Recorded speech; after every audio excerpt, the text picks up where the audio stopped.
You're watching the Florida Channel, a public service of the Florida Legislature, WFSU-TV, and Florida State University.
Draw near, give attention, you shall be heard.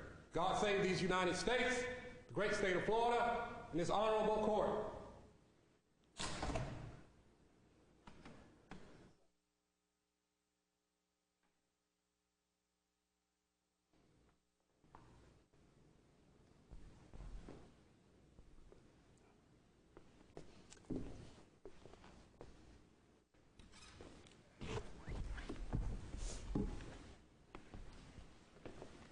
Ladies and gentlemen, Supreme Court of Florida, please be seated.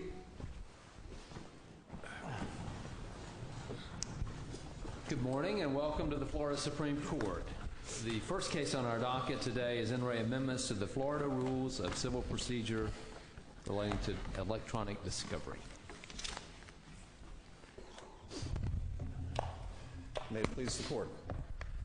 I'm Kevin Johnson from Thompson, Sizemore, Gonzalez and Hearing in Tampa, Florida, and I'm here on behalf of the Civil Procedure Rules Committee. We have submitted amendments to the civil rules to address discovery of electronically stored information, commonly referred to as ESI. And these e-discovery amendments were the result of a 5-year process by our committee that began shortly after the federal rules of civil procedure were amended in 2006. That effort was initially led by Lawrence Colin of Orlando, who chaired our e-discovery subcommittee for many years. I took over for Mr. Colin in 2010.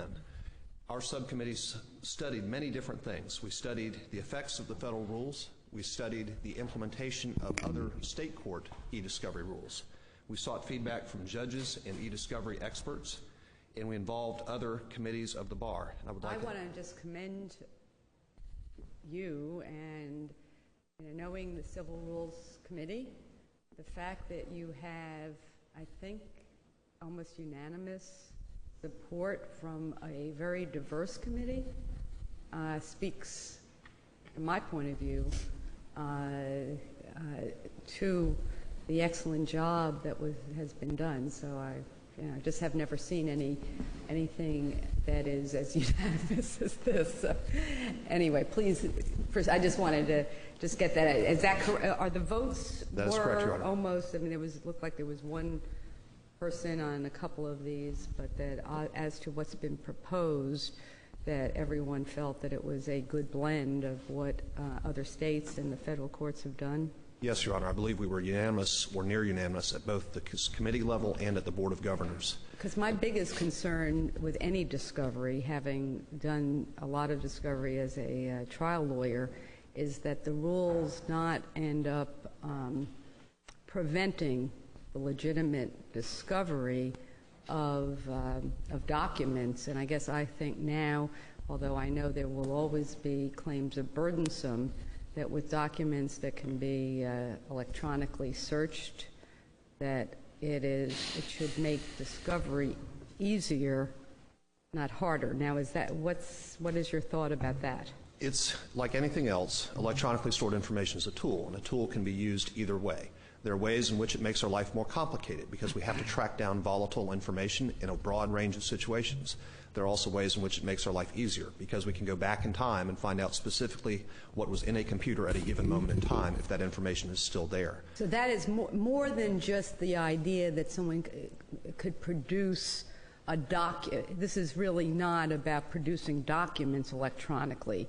This is to try to see if there are, maybe if you could just elaborate about what type of information would be sought that is this it's ESI? Yes, not ESI CSI. is what we're calling it. Okay. And I think that recognizes that there has been a change in the way businesses and in the world in general works. And we work very little with paper these days, although it still seems that a lot ends up on my desk. But most of it ends up being electronically stored in a computer somewhere. Most businesses function that way. So when you want to find out what happened and you're trying to discover that information, you're going to have to deal with a computer. That's the reality of the world that we litigate in. And we see it as being a way to try to balance these rules and to meet those 7 goals that we described so that the parties can get the access to the information they need and they're not tearing each other up with unnecessary battles over access to that information. Well, for example, if somebody is asking for all, in a products liability case, all the prior complaints that were made, a corporation could decide, and they routinely have and had in the past at least, a long time ago, said it's burdensome. I remember once going and being in a whole warehouse and going through boxes and boxes.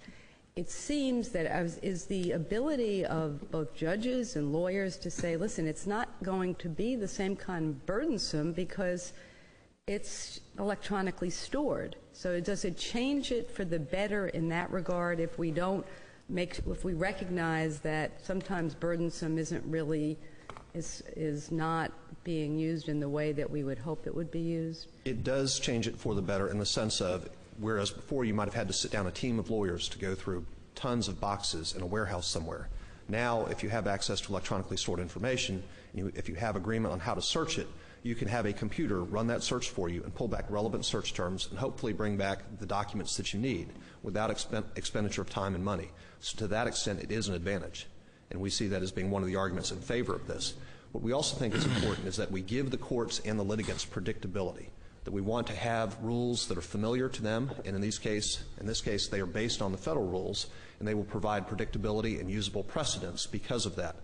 We think it's also important to make sure that e-discovery does not become outcome determinative, so that it doesn't unduly favor the requesting parties or unduly favor, the responding parties. Well, when you say that, though, what is the basic goal of the Florida rules, like the federal rules, is that discovery is an open process. I mean, if something's not really relevant, in the end, it's not going to come into evidence. But my experience has been that sometimes that's used, in other words, it's burdensome, if that document is the document that the plaintiff, because it's in the possession of the defendant in many cases, and maybe in business litigation it's both sides, so it's the requesting party. But in many of the products cases, it's obviously in the possession of the the defendant. So are we changing what we have said for many, many years about what discovery is supposed to be? The goal is not to change it at all, Your Honor. We are changing some of the methods and the means and the tools that are available to the litigants and to the court to manage it, but we're not trying to change the fundamental balance of who gets what, when they get it, what is considered burdensome, what is considered to be too costly. We want to give the courts the power to manage that process, and we want to encourage the litigants to sit down and deal with it early. That, frankly, is one of the areas where we have changed these rules from the federal rules of civil procedure. The federal rules require a meet and confer early on in the case. And we've decided that under our state system there are too many cases where that's just not a good idea. We have too much of a variety of litigation. What we've done instead is to give litigants the ability to use the pretrial conference rules, 1.200 and 1.201, to try to address that. I'm very pleased to see Judge Articler involved in this. He has been for a number of years.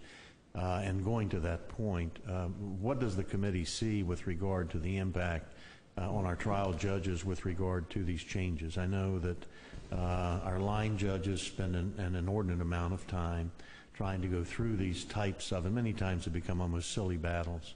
And so what's the committee's view? Are we there? Is this going to help? I guess you'll never, get to the utopia of eliminating them. But do we need, are we looking to have more additional rules at some point in time?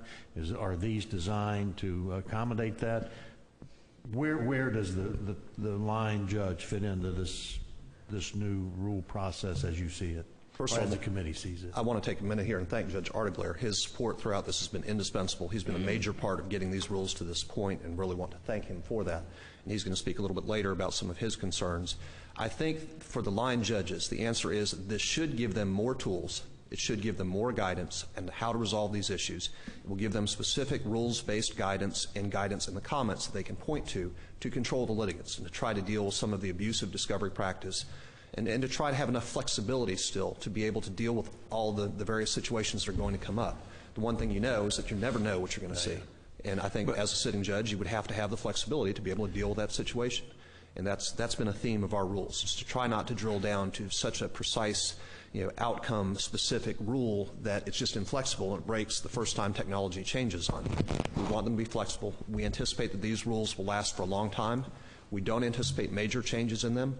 There are some things that we are doing with respect to the guidelines on taxation of costs that we'll hopefully bring up as part of our next cycle or in some other filing after that if we can't get it done. So these rules don't even address, what kind of medium you would get your discovery in. If it's an electronically kept document, it doesn't say you give it to them electronically or you give it to them in a hard copy or whatever.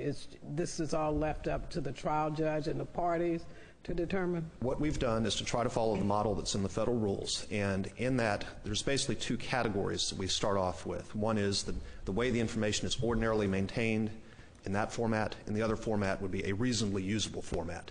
And within each of those buckets, there might be a myriad of different ways in which you could actually produce the information in terms of file formats, et cetera. But what we're talking about is when you get that request, you as first of all, the requesting party has the ability to specify, I want this information in a reasonably usable format, or I want it to come in the format in which it's ordinarily maintained. If I'm responding to that, I can object to their choice of one of those two buckets and can say, no, we should be able to use it from the other bucket. We should be able to do it with the other format. If there's still a disagreement, the judge will resolve that.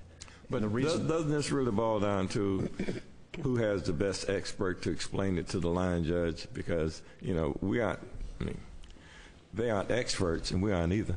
And so it gives the one with the best expert, somebody that's trying to avoid discovery, to abuse it by hiding the ball, the one who comes up with the best expert in terms of being able to really communicate in terms that we all understand so that the judge can make a ruling is going to prevail.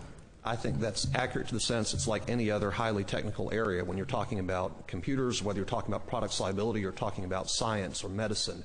There are times when we as lawyers and we as judges are going to need a lot of help from experts in order to understand it.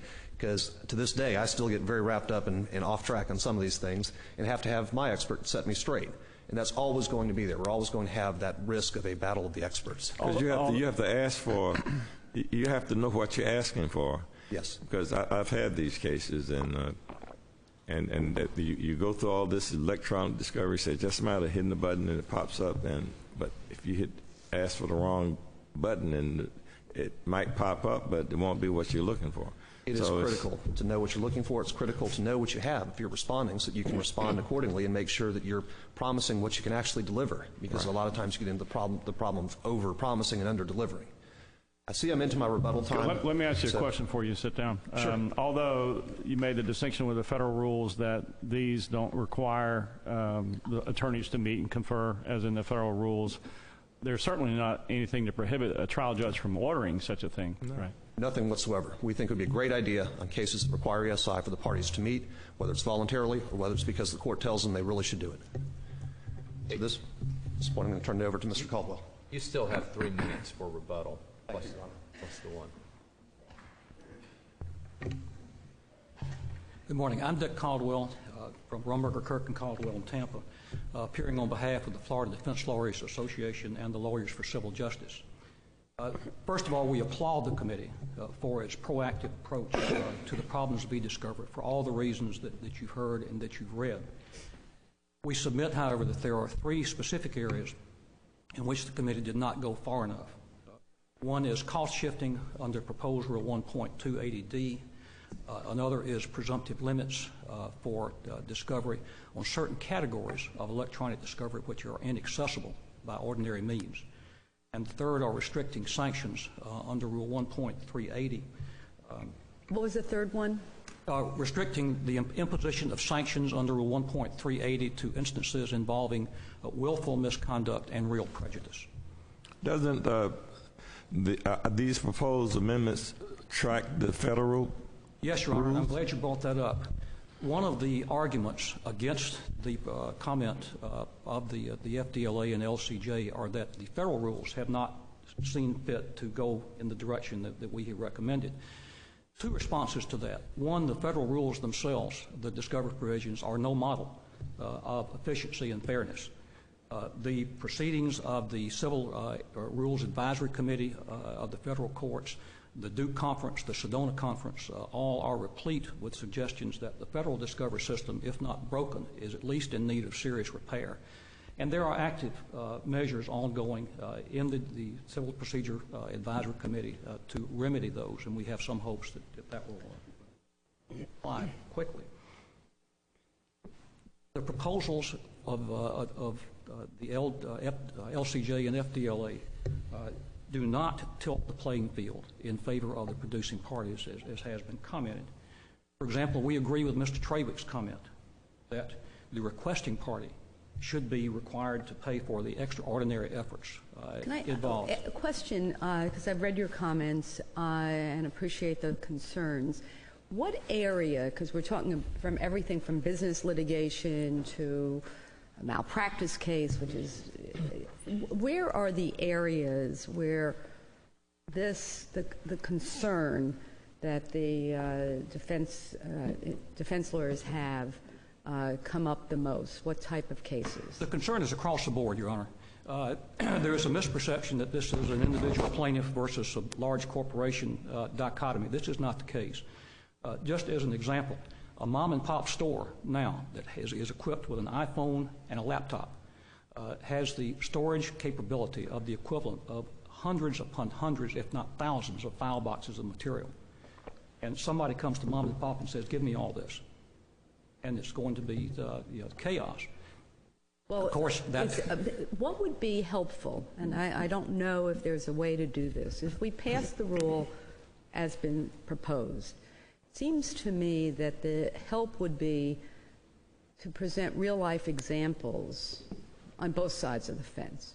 Like, here is, whether it's, the worst example or the best example of how it's worked in a way that's not chaotic for the mom-and-pop store. And again, I'm thinking, can't you put in you just do a disk and the disk is produced and then the information is produced. So I know that there are people that, again, know how to do this, but sometimes I just wonder whether it's because of that it sounds more complicated than it is, or is it more complicated than it sounds? I guess that's what I would love to have more of an understanding. I know Justice Perry's done this kind of.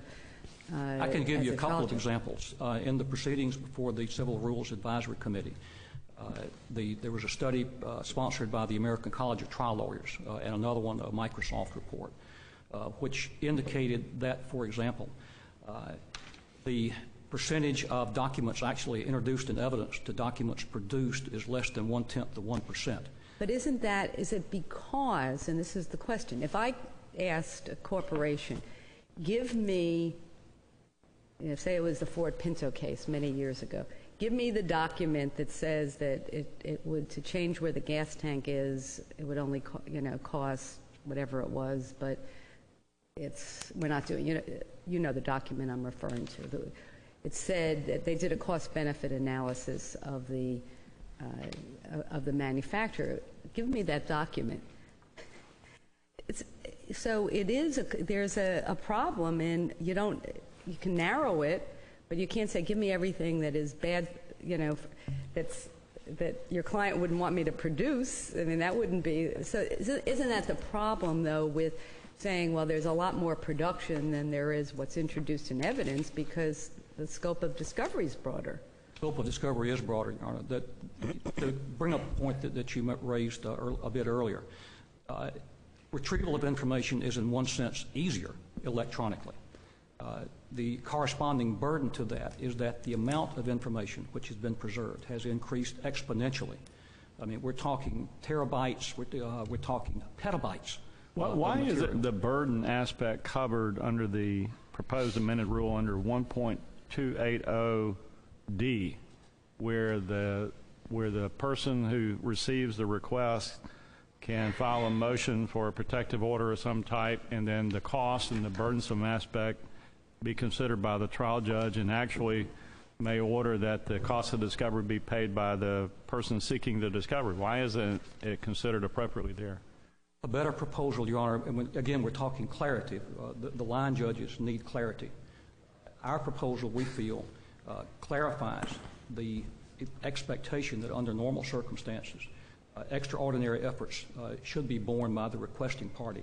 The requesting party, after all, is the party in a lawsuit who has the power to cut down the expense and the burden of all these things. But it seems what you're asking for is in the rule. I don't understand the distinction between what you want and what's in the rule. What we have proposed is a modification of the rule proposed by the committee, again, to make it clear that the normal expectation how would you do is that requesting party pays. What would your modification look like or read like? The proposed modification. The Texas model? The wording is in the. But didn't the federal court? I mean, the federal court rejected that. I believe that was implemented prior to the federal rules, and they looked at it and they rejected it. And I believe we looked at it, and at least the committee rejected it because they wanted to give the judge as much flexibility as possible on a case-by-case basis instead of locking it in concrete where you wouldn't have any discretion at all. That's the whole purpose of it. You can balance the factors and the conditions and determine whether or not the plaintiff should pay versus the party who's more or less given the discovery. Discretion is important, Your Honor. However, clarity of guidelines is also important. And this, we feel, is what our proposal accomplishes that the committee's wording does. I understand. I'm out of time. Thank you very much. Please, Court. I'm Ralph Artigler, and I'm here in total support of what the Civil Rules Committee is doing. On your point, Justice Paulson, adding the word extraordinary in raises it to a level like privilege. I mean, that they're taking the access to information to a higher level, which I think that our rules on burdensomeness, just as you have said, take full care of that and let the judge make a determination. I want to ask you just a question about judges and their own burdens. The federal courts that have experimented with or have used this rule, they've got magistrates who are full judges, really. They're paid certainly like judges, and they're judges. And knowing when, at least on the old-fashioned way, to get a judge that could devote 2 or 3 hours to just discuss what was being produced or not being produced when it was paper, how, as a practical matter, with the caseloads that our judges have and the responsibilities they have and the cutting back of all the ancillary resources, can judges really do this, especially if it ends up where each side ends up having to get their own expert to explain to the judge if it is burdensome or not burdensome? This is a real problem, and I'm actually teaching a new judges next week, and we're going to talk about this. The only way now you can get a magistrate or a special master is by agreement of the parties. And if the parties are of an economic means to be able to do that, that would be appropriate. You can get somebody like Like Bill yourself. Hamilton or my, well, I'm not asking for any more activities. My wife says I'm doing plenty right now. But they can get somebody like Bill Hamilton or Ralph Losey or somebody who's teaching and understands this stuff and hire them and allow them on an economic basis to get through this.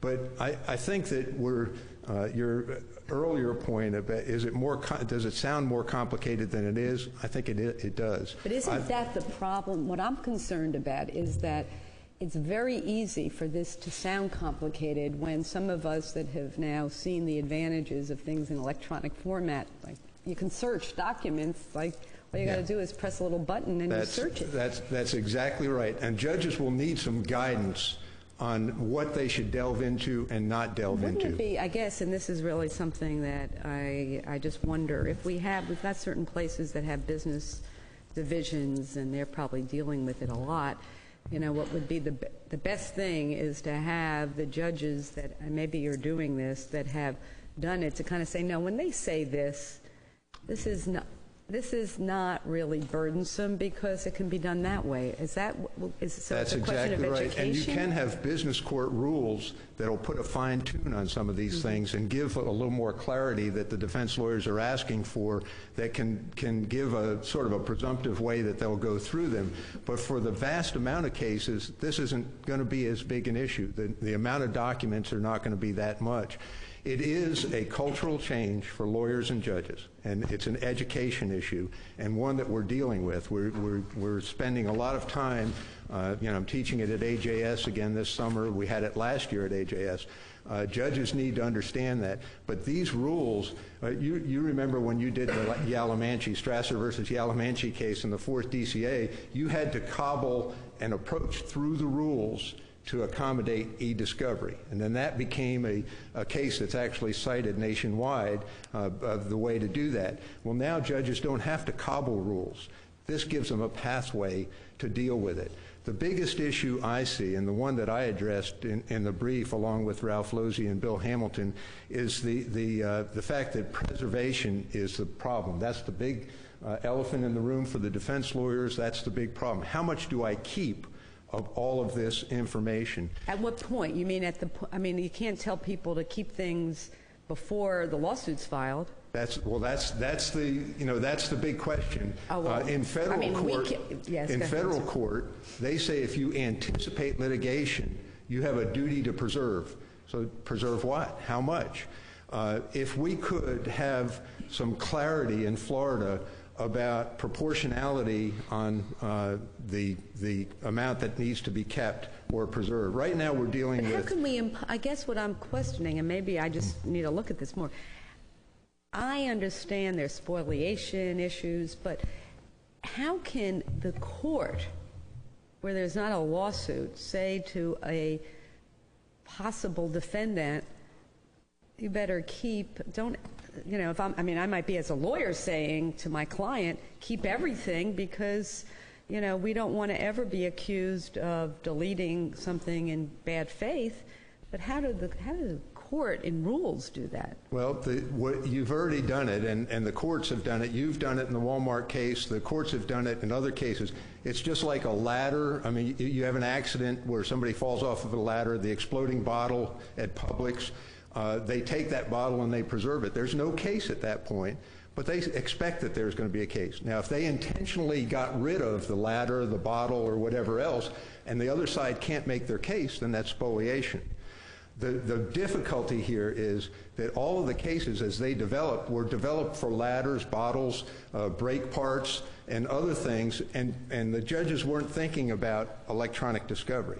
So they're all over the place. The DCAs are all over the place. So if you would say, like in a medical malpractice case, something has happened, but the records those records have to be kept. Yeah, there's a statute that says you're required to keep them. So the medical malpractice is a little different. But in those cases, they've taken that Valcine, where you destroy a medical record that somebody needed, they've taken that and incorporated some of the DCAs and incorporated it into this spoliation and preservation argument where it may not exactly fit. It sounds like it would have to be a case, though, wouldn't it, as opposed to a rule? Yes, but that's why the Civil Rules Committee did not put it in. And so because are you we saying don't we have can the or pathway. not? How could we put it in? Well, I think you can direct them to find some clarity on this. You can give them some direction in a case if you get a case in front of you that's going to deal with preservation prior to the litigation starting. The problem is those cases don't find their way up here. I think we've had maybe one in my 13 years. Yeah, the Walmart case. With evidence, yeah. I mean, that's... So it does become very difficult to just haul off and start writing regulations, which is not really in the nature of what we do. Well, here's what it comes down to, Justice Lewis. Lawyers are going to have to change their culture and understand they're getting paid the big bucks, and they're going to have to tell their client what to keep and what not to keep and stand behind it. And in order to do that, they're going to have to understand what their client has and what they don't have. And when the court looks back on it, they're going to say, was that reasonable or not? I mean, the fact that they continued with their routine destruction may be a problem in one case and not another case. So it sounds like your education needs to go to the Florida Bar and to be able to... It is, and I'm teaching at the Florida Bar meeting this year, and we're trying to get them... Lawyers have to stop running away from this problem. The lawyers here are not a problem. They see those things, but there are a lot of lawyers who are not, well, it's a difficult thing. I understand. Listen, we know the same thing on the minimization rules. You know, we're trying to get education on that, and it's... Well, all of this electronic stuff, this is one more step in all of the things you're doing on technology with the court records and everything else. Lawyers need to adapt on what they put in the record, and they need to adapt on this as well. Thank you very much. Thank you. First of all, I would firmly support everything that he says. Preservation is a very big problem, but I think he's correct. I don't know how we deal with it. It's going to either take a case that reaches you all so we can develop some common law on the subject, or it's going to take statutory change. Do you think that because you have had such unanimity in presenting this rule, that the committee, which is made up of, I assume, both sides, could take a lead in, giving education, providing education to the bar, not only on this issue, but on the issue of privacy concerns, because it really is a big hole, and it is something that we, I think we'd be very grateful for with your committee. It's not what you don't have to do it, and we can't direct you to do it, but it would be a really, I think, an important part of this process. The problem is that we as a committee have no budget, unfortunately. Now, what we can do is we can partner with... The board have no budget. Well, the Florida Bar, though, I would say there are sections that have the budgets, and that would be a question of talking to That's our what I was leadership. going to say, is we got a lot of support from the business law section, in particular their computer law committee and Doug Cherry. We'd go back and partner with people like that to try to spread the word. And certainly Judge Artiglair, Bill Hamilton, Ralph Losey, all the people that talk about the subject are trying to put the word out there. I think... Does it seem from the lawyer's perspective, I mean, that we really need to have not optional education for our line judges. We need to have mandatory so that all the judges will know what they need to know about this electronic stuff. Isn't that really what we need to do? I think judges need a lot more education on it, and there's a number of great judges out there that know it well, but there's so many that have just never had a case. And I think it would help them a lot to have that basic education so that when that first case comes in, they can deal with it and know what they're doing. Well, one of the ways, again, to help would be, it's not satisfactory completely, but there are distance learning opportunities, and if, again, the bar working with the judges could help to develop something, and we could have that available with Justice LaBarga's leadership on the court education, I think that would be very important so that they know when these experts are coming in on both sides, what are they supposed to be looking for? Exactly. And our committee is happy to partner with the court and with any committee or any section that is willing to put on that education. I think we've tried to give the judges some feedback and some guidance in the comments to try to tell them that, look, if you're just not getting enough from these lawyers, send them back. Get more information about the costs and burdens of discovery. We've tried to bury things in those comments, not bury, but to place them in the comments so they have some guidance and they can deal with some of the things that we know are going to come up. Just real briefly, I wanted to address a couple of the issues that came up in the comments by the Defense Lawyers Association. First of all the issues they identify are very real issues. They are the things we fight about on a daily basis in the e-discovery world.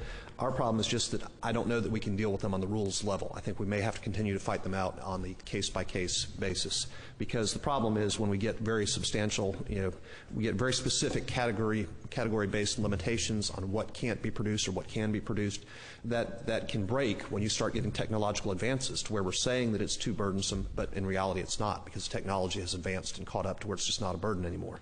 The second thing is on the proposal about having the requesting party pay. I think the FDLA put forth language that said the requesting party shall pay, which makes it mandatory as opposed to having the judge decide. But then they said the reasonable cost of extraordinary steps, and I think that limits the cost that can be assessed, actually.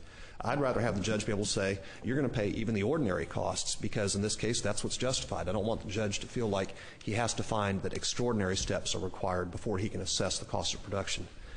And I just think that we need to adopt the rules in the format that they're in. We've tried to strike that balance to protect the rights of the parties and to try to give the judges enough discretion to be able to resolve these cases in real life.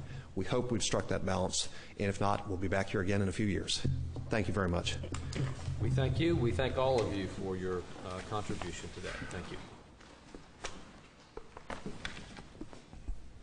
We now will move to the second case on today's docket, Altersberger versus the State of Florida.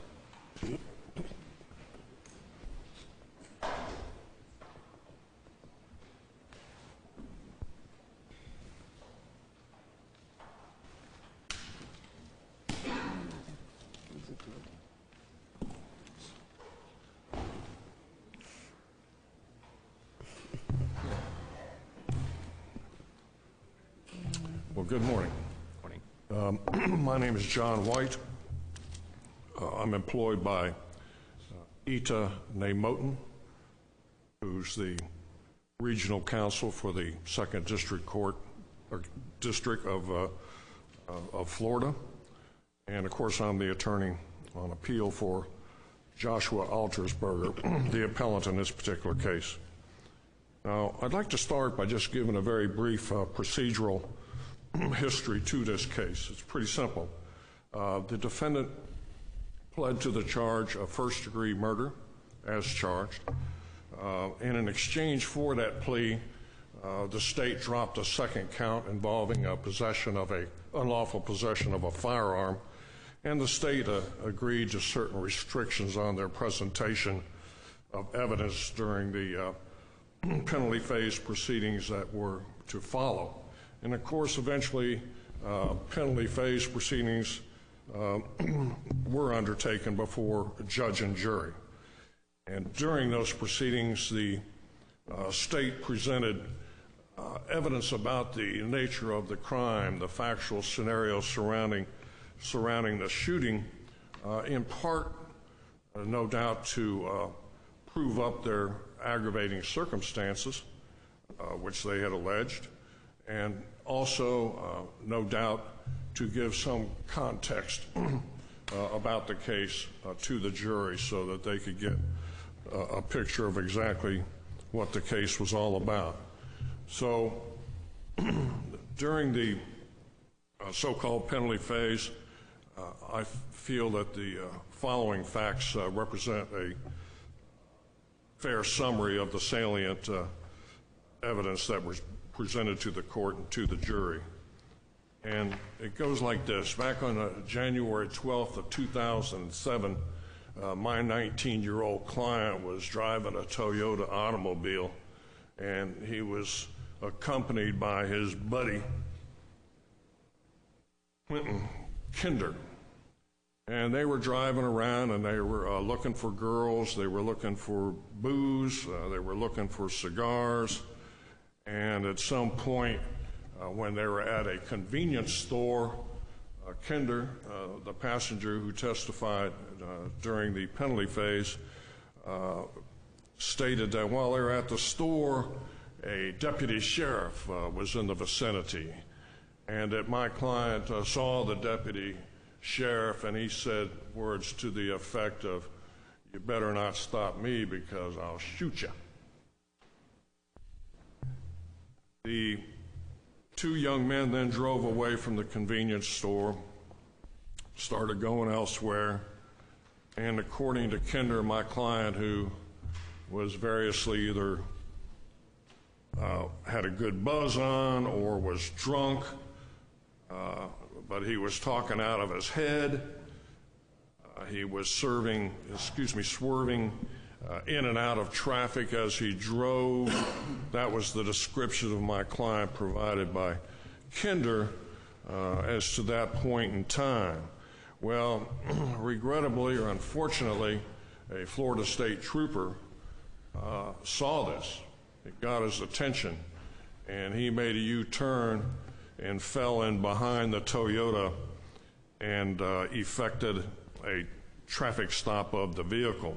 Your argument on CCP is that he shot the trooper impulsively, right? Why didn't the comment in the parking lot by the defendant negate your argument? Well, he makes the comment, but he doesn't act upon the comment. He certainly did. Well, he did later, but there's an intervening factor in there too, which I wish to point out, and that is when the trooper fell in behind the Toyota, attempting to stop the Toyota for its driving infractions. According to Kinder's testimony, my client wanted to run. He wanted to hit it. He wanted to step on the gas and flee the area. But it was Kinder who, in a sense, talked my client into stopping. Kinder had outstanding warrants on himself.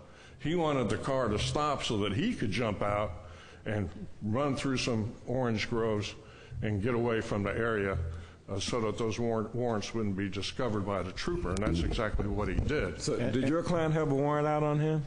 There's no evidence in the record that he had any motive to kill this trooper. In other words, he was not, didn't have outstanding warrants, at least there's no evidence of that. He hadn't just committed some burglary or robbery where he thought that he was in imminent peril of being apprehended by the trooper. Nothing of that nature. Going to the actual, over here. I'm sorry? Going to the actual scene of this crime. Seems, from my understanding of the facts, is that the trooper approached the vehicle, had his hand on his gun, had told the truck driver to get back in his cab, which the truck driver did, and was able to observe the whole thing.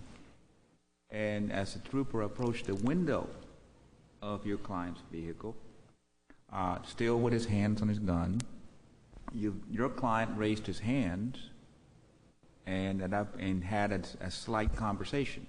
And at that point in time, the trooper felt comfortable enough to take his hands off his gun, and that is when your client took out a gun and shot him.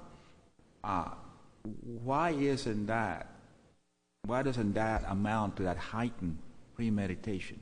Once he had an opportunity to think about this, once he saw that the trooper let his guard down, that's when he decided to act. Why is that not CCP? Well, to me, it's evidence, and you're exactly right. That's precisely what the record reflected. But in my judgment, that's evidence of premeditation, but not heightened premeditation. Well, how about the fact that it seems to me he also made a statement in the car just before Kinder fled, yes, that he was going to shoot the trooper. You're right about that. You add that into what Justice Rumberger just said, and don't you get to this heightened premeditation? Well, but for the fact that when he made the second statement about, I'm going to shoot him, that's the point in time when Kinder said, stop, let me go, and the defendant, or the appellant driver, had decided that he was going to run from the scene. So I think that's sort of an intervening situation. Excuse me? Who decided they were going to run? I thought it was the passenger who was going to run from the scene. Well, he was literally going to run from the vehicle, right, but there was a point in time that the appellant said he was going to speed off. He was going to hit it. He was going to drive away from the trooper. And it was at that point that the passenger, obviously had to be at that point, says, no, don't do that. Stop. I've got warrants. I want to get out of here. See, and so the vehicle stops. It seems to me that the arguments you're making are arguments that could be made before a jury and the judge. But our standard here is that, again, when you take the statement that was made at the convenience store and the statement that Justice Quince just mentioned and the circumstances that Justice Labarga mentioned, that there is competent, substantial evidence of CCP.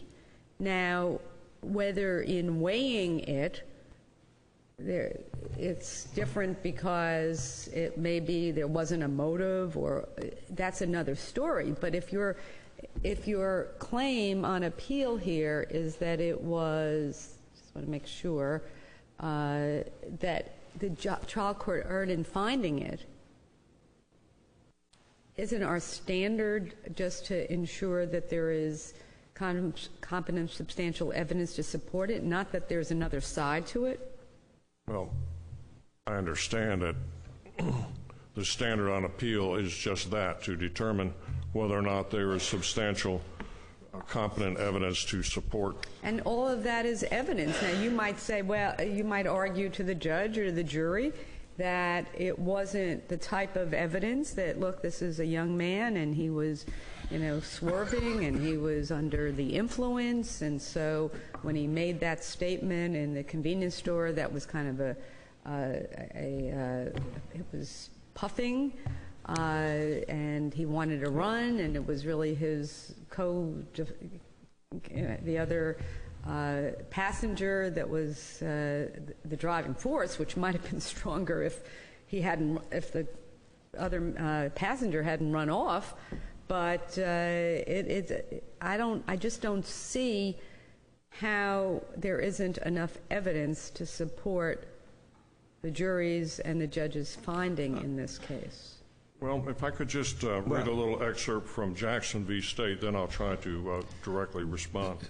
But this will help me in that undertaking. 1 minute. While you going back to what Justice Labarga said, he might have said this, but it seems as if when the officer saw that your client had the weapon, he backed up with his hands up. He was backing up, and that's when the shooting took place, was it not? That's true. And then while he was down, he tried to shoot him again while he was down, but his weapon. So he had a chance to change his mind, but he didn't. Well, all this happened in a very short period of time. I know. But when you place all this together, this doesn't paint the picture of some panic, some just off the wall. This demonstrates for an extended period of time, this determination that this is what's going to happen. Well, and certainly we understand that panic situations and just things happening, something gone awry. But this started long before the actual evil act. Well, he didn't arm himself and set out to commit a crime like burglary or robbery, where there was a great chance that he was going to be into a confrontation with law. No, it was even worse. He had a gun and said he's going to shoot the law enforcement officer if he tried to stop him. He always had a gun, according to Kinder. Well, so it wasn't that he sought out. I'm sorry, I don't mean to sound argumentative, but it's not as though he sought out the officer. Almost all these cases we see that are quoted in the text of the briefs have that sort of a scenario where... Well, counsel. Yes. I understand you're working with what you got here, and you're trying to represent your client who's on death row. But isn't the defendant here someone who had expressed his purpose to kill a law enforcement officer if he was stopped? That's true. And he did that not once, but twice. True. And then when the officer who stopped him backed up from the car, as the defendant brandished a weapon. He shot him and then tried to shoot him again. That's true. Okay. And I just want to make sure, so we go back because you were going to tell me about Jackson. If we didn't have the two statements, I think we do have cases that would say that what happens right before is not enough for CCP. It might be enough as premeditation. So that's why I think the context, to me, sets this apart from other cases.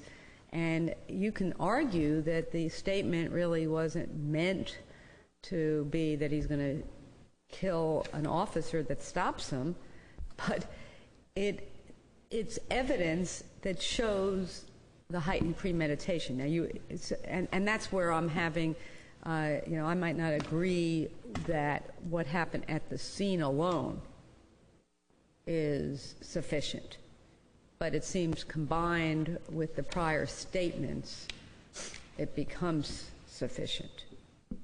And so you were going to, I think earlier when I was asking you that question about isn't there competent substantial evidence, you wanted to cite to Jackson. So tell me how Jackson is, which was a case where I'm from Jacksonville, correct? That's where the woman sort of reflexively shoots and thinks she's having a flashback because she had been abused as when she was younger. Well, the case I'm referring to is cited on page 19 of my initial brief, and it's Jackson v. State, and it's down towards the bottom. And what it does is it sort of elaborates, gives a clearer picture of what those four elements to CCP involved. And I quote, in order to find the CCP aggravating factor, the jury must determine that the killing was the product of cool and calm reflection and not an act prompted by emotional frenzy, panic, or fit of rage, cold. But isn't that but that's what Justice Lewis was talking about, is that this going from somebody that is pulled over and, has maybe an outstanding warrant and is panicking, and then there is the attack. And again, unfortunately, when it's a law enforcement officer who puts himself or herself on the line, this happens. If it happens once, it happens too much. But there are some circumstances where the CCP factor is not found. So, but with this, the earlier statements, again, we're not the jury. The earlier statements, though, provide the basis to distinguish it from being a frenzied, reflexive killing, as well as the circumstances of the actual shooting. Well, it's not just one element of CCP that must be proven. It is all the elements of CCP that must be proven. Okay, so what about the putting the hand up as if, don't worry, I'm not a threat, and then after the law enforcement officer feels that it's safe, then the shooting occurs? That sounds like a plan? May not be, sounds like a plan to me. Well, to me, that's speculative. We don't know what transpired between the trooper and the driver of the vehicle. But it was observed. It's not we're not speculating. It was from a witness that saw this. Yes, well, I understand, but we don't know what words were spoken. We don't know why the officer, the trooper, took his hand off his gun, relaxed his defense. He took his hand off the gun because he thought he would be shot, did he? Pardon me? Well, that's speculative. I'm sorry. I'm sorry. No problem. What is your explanation as to once the officer puts the gun down, and the worst that's going to happen is that he's going to get a speeding ticket, or I don't know what his alcohol level is, but he would then pull out a gun and shoot the officer? You've been saying, well, we can't speculate this or that, but what's the defense theory of what, other than being part of the plan he had come up with? before for the shooting. Well, Close to execution style, isn't it? well, he certainly shot him at close range and close by, but execution style, to me, is where somebody's totally incapacitated, tied up, taped up, and you go up and you blow their brains That out. might be one way it is, but it certainly is not the only way that it can be execution style. Well, Let me ask you this. surely. And going away from CCP a bit and going to your second issue in this case that I'm very interested in, which is your claim that your client's guilty plea may have been pressured by his lawyers. Did you not raise that? Could you move your microphone a little closer back? I'm sorry. You did not. The defendant's plea was knowing, intelligent, and voluntary. You claim that it was not knowing, intelligent, and voluntary. He pled guilty. That's one of your claims in the appeal, isn't it? Okay. Going to that particular issue, which is of very interest to me, your claim that your client was pressured by his lawyers into pleading guilty by the use of scare tactics and by setting up a meeting with his mother at the jail so that she would recommend that he plead guilty. The trial court found your client filed a motion after he was sentenced to withdraw his guilty plea, claiming that it was not voluntarily made. The trial court found that the guilty plea by the trial lawyers was a strategic, well-reasoned decision. Given the facts of this case and the case that the state had against your client,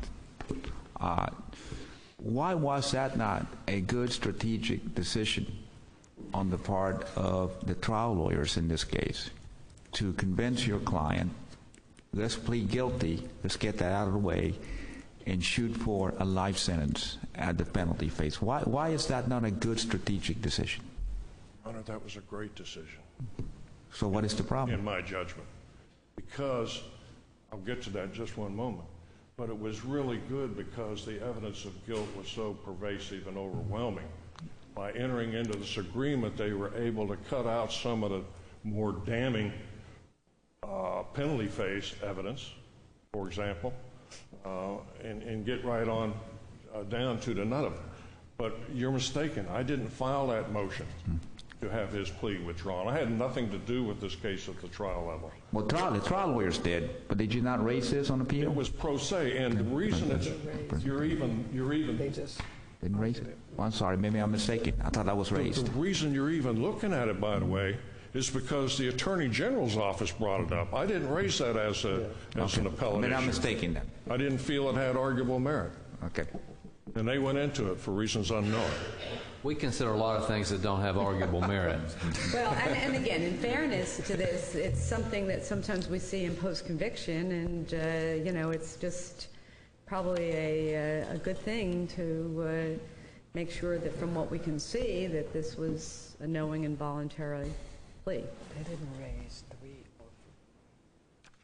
or 4. I certainly read all of that, and I made my own analysis, and there was a conflict in testimony and this, that, and the other. Plus, he had taken advantage of the whole bargain and gone through the whole process and only filed a motion after he got a bad outcome from the judge. So it was almost a contract thing where somebody had partially performed and now had gotten the benefit of the bargain, I should say, and then wanted out. But I didn't make that an issue on appeal, and I'm really not prepared to make an extensive arguments or comments about it. Proportionality here, there got law enforcement officer unquestionable as a significant aggravator. CCP, you might say, well, it's not the strongest CCP, but there's CCP. Are you making any argument that, he's 19, that there were any mitigators that were not appropriately evaluated, mental health mitigators, the emotional, under emotional disturbance, statutory mitigators that should have been found, anything of that nature? Well, I will tell you this. I have some strong feelings about that, but I haven't argued it because your job is not to sit in judging facts, as you already know. It's to determine whether or not the trial judge applied the correct law. Well, what do you mean that you have strong feelings? I mean, if there is strong mitigation that wasn't properly evaluated, it is absolutely in our proportionality review something we need to know. So, but if you haven't raised it, then we are not in a position to second guess that. But that concerns me if you're saying you have strong feelings, but you just, I mean, because you raised a whole lot of other things that are what would be pro forma challenges. I don't understand your statement here. I didn't feel that I could ask this court to second guess the trial judge's evaluation of mitigating evidence, to be quite candid with you. The one that troubles me the most is his whole family upbringing. The fact that two teachers came down from South Carolina and testified before the judge and jury that they remembered this young appellant when he was a little grade school kid, and they remembered that every day he wore the same clothes over and over and over, and that they felt sorry for him. And when they heard about the case, they came down and they wanted the jury to know about that. That's two people that came down on their own. And then there was the woman from the health services people that said that she picked up on the mother-child relationship when Altersberger was brought in there for one reason or another, maybe to get shots or whatever, because there was no feelings between the two, and my client as a little kid seemed like he was just sort of lost and unloved and so on and so forth. I'm kind of paraphrasing, but there was a concern that she remembered from way back then. Counsel, you can keep going, but you are now down to less than 4 minutes total, so you're well into, you've used up a lot of your rebuttal. Well, thank you. I would like to flesh this out, if I may. Then there was the next door neighbor. Was there any mental health expert that was brought in to sort of put all of this? I mean, it's all very interesting, dysfunctional family and poor background and all of this, but did the defense bring in any kind of expert that would put all of this together in some coherent form for us? Because we see poor defendants and dysfunctional families all the time, but that alone is not going to be the kind of mitigation that is going to say, oh my goodness, this guy shouldn't get a death sentence. My recollection from reading the record was that there were at least 2, maybe 3 forensic type people that came in, mental health type people that came in and testified, and that they told the court candidly that they could not tie their findings, although they made findings, and correlate them to the crime itself. In other words, to say this frontal lobe issue or this temporal lobe issue caused this crime to happen. They wouldn't touch that. And so I guess my short answer is I don't believe there was any testimony that would aid you by tying everything together in that fashion. Okay. Thank you all.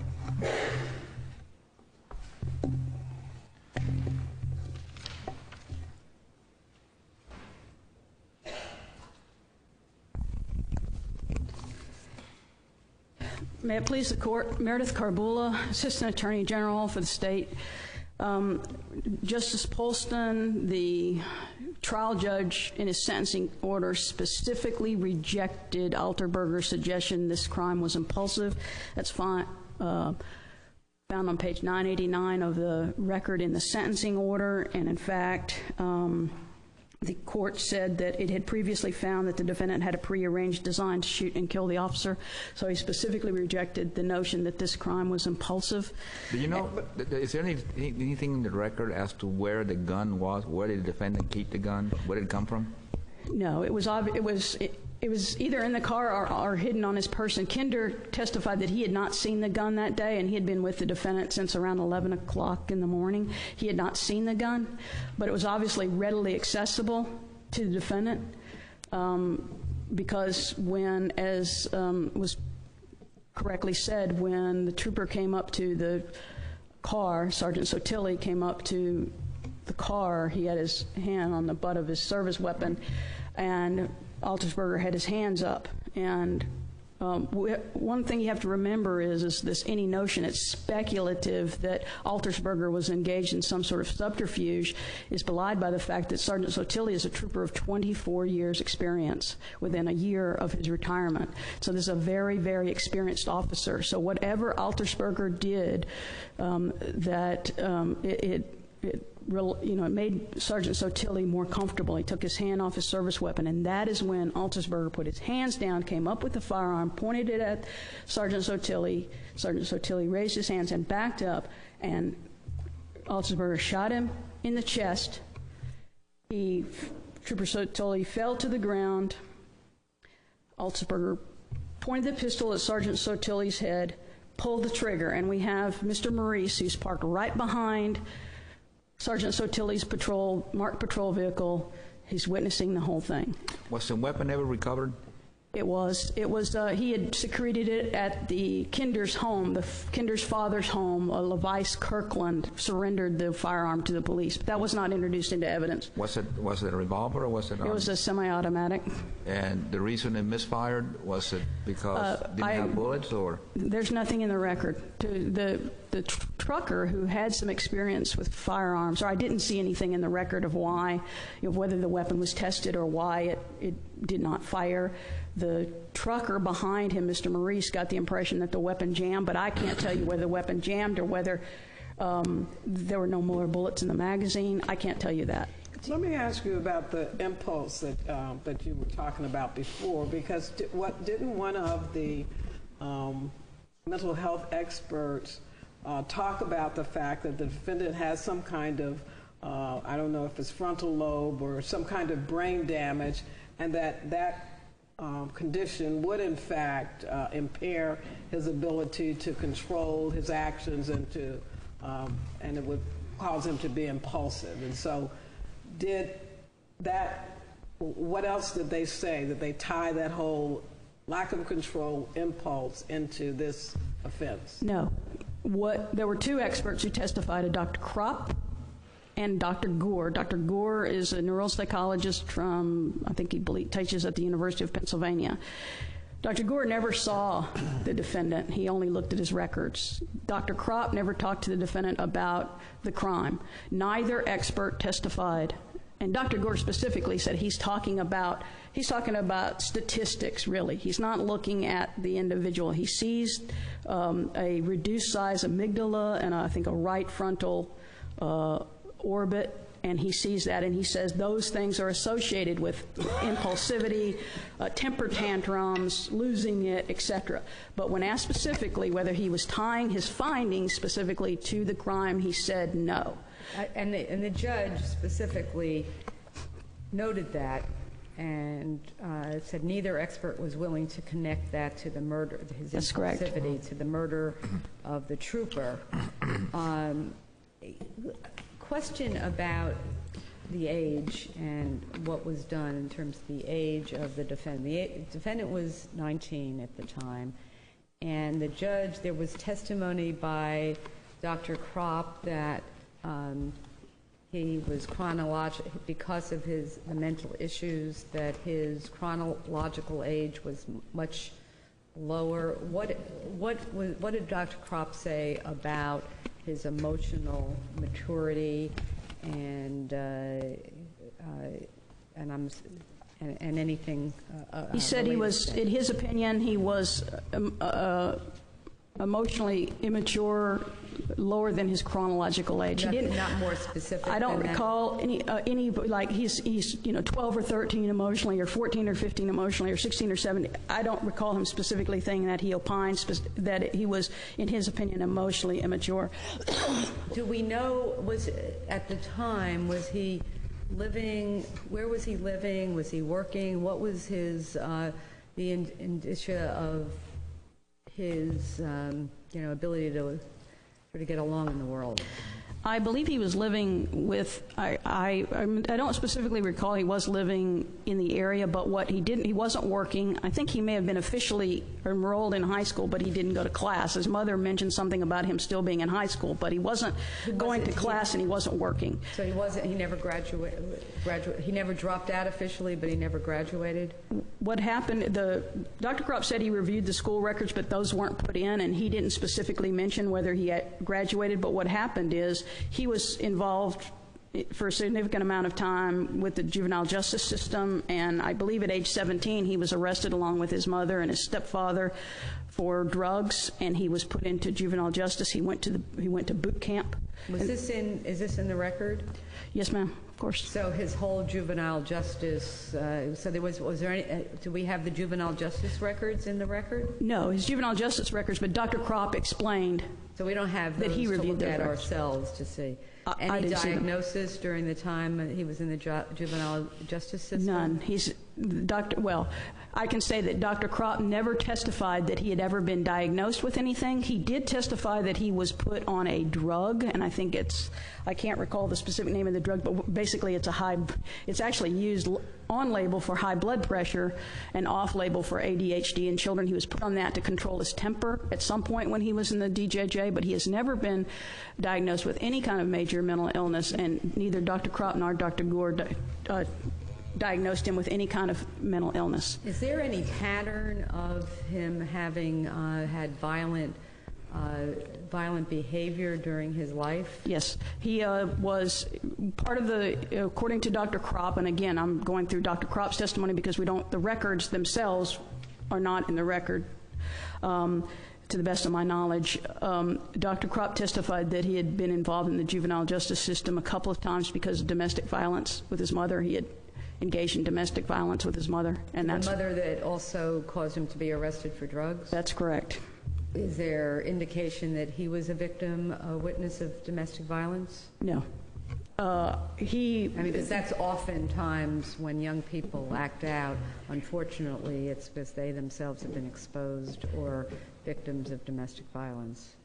I don't recall anything in Dr. Kropp's testimony where he testified that he had either been a witness or a victim of domestic violence. Now, there was testimony that his mother used corporal punishment to excess, and that the school system and perhaps even the DJJ system was trying to work with her to find more creative ways to punish him other than the use of corporal punishment.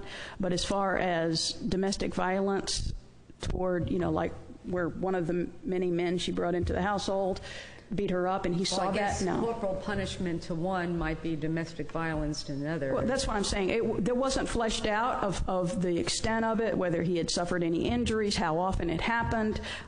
I only know from the testimony during the penalty phase that there was efforts to channel her punishment, where there was corporal punishment, but there was, I don't recall any fleshing out of that, of how often, what with, whether with a belt, with a hand, with a paddle, with a 2x4, I don't know. It's not in the record. So that wasn't before the jury or the judge, that he was abused. Other than emotionally, I think clearly the testimony established from Dr. Kropp as well as his own mother and the teachers that he was emotionally deprived and moved around, had a series of men throughout the house, none of which were a positive role model, and the trial judge considered all that in mitigation. What about, in terms of the jury vote, was a 9-3 vote? 9-3. The two aggravators are CCP and law enforcement. I would assume the law enforcement aggravator was not contested. It was not. I mean, was it agreed to? I wouldn't say that, no, but it wasn't contested. Okay. So if CCP were not a factor here, would this still be a death penalty case? Absolutely. Absolutely. It would absolutely be. I think this is similar to the Burns case, which was a one aggravator case. It was a murder of a law enforcement officer. This court, from this day forward, should state unequivocally and make clear unequivocally that murder of a law enforcement officer in the course and scope of his duties is among Florida's weightiest aggravators. It should be crystal clear in this court's opinion from this day forward. No. But but because we've talked about everything being weighty, but it does seem to me that the murder of a law enforcement officer should be afforded the greatest weight, just for the reasons that you were about to say. And one of the reasons I say that is not only did we lose another law enforcement officer yesterday, but the fact is that the trial judge, when he was concerned, talking about the instructions to the jury, one of the things he said that he had read some cases that suggested that a murder of a law enforcement officer standing alone wouldn't be proportionate. This court should say that's not the case. One thing I would like to say before I sit down is, and I'd like to explain why, first of all, the state, of course, this court must review the sufficiency of the evidence supporting the conviction. In the case of a guilty plea, this court looks at the plea to ensure the colloquy is adequate to make sure the plea is involuntary, and that is why this Attorney General addresses that, just as it addresses proportionality even when the defendant doesn't raise it, because the defendant didn't cite to a single case on proportionality in this case. So that's why the Attorney General says this, and there was no claim that the trial judge erred in abused his discretion in denying the motion withdrawal plea. That's not before this court, but the state briefs that because this court has the obligation to review the record to ensure the colloquy was sufficient to make sure it was a free and voluntary plea. And Justice LaBarga, I think if you look at the colloquy, you'll see that the defendant made that decision freely and voluntarily, and the trial judge went over, what that meant in the. For the first time in my career, I stand corrected. Well, I've made so many mistakes but that's why I just wanted to explain that's why the Attorney General briefed that. The one last thing I would like to say before I sit down is, any notion the defendant was, one of the things that the appellant talked about during his argument was that the defendant was drunk. If you look at the record, the last time, according to Mr. Kinder, the defendant drank a cup of alcohol, a mixed drink of Coke and brandy, sometimes before noon. This murder happened at 3:25 in the afternoon. In the meantime, they left Kinder's house. They went to some girl's house. They went to a convenience store to buy these girls some booze, which they didn't buy because, according to them, the girls didn't give them enough money. They went to the Golden Corral. They went to this other convenience store where the Altersberger saw the police officer and said that, better not stop me or I'll shoot you, and then went to the scene. So, and this notion of swerving in and out indicative of drunkenness, no. Kinder testified he wasn't driving if he was drunk. And at the Spencer hearing, 2 witnesses came in who actually, along with the truck driver, actually gave a good illustration of the skill, albeit aggressive and reckless, the skill at which Mr. Altersberger was driving. I'm sure probably everyone in this court has had it come where you're in the left lane and somebody comes right up on your tail and wants you to get over, and when you don't, whips over the right lane, goes forward and whips back in front of you.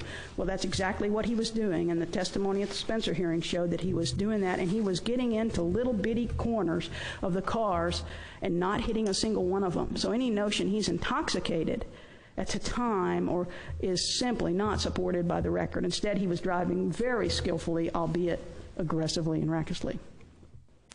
So this notion of swerving in traffic is indicative of the fact he was drunk is absolutely refuted by the record, and any notion that that should be a factor in either negating the CCP or rejecting this case on proportionate grounds should be soundly rejected. And with that, the state, unless the court has any other questions, the state would respectfully request that this court affirm the conviction pursuant to his guilty plea and his sentence to death. Thank you.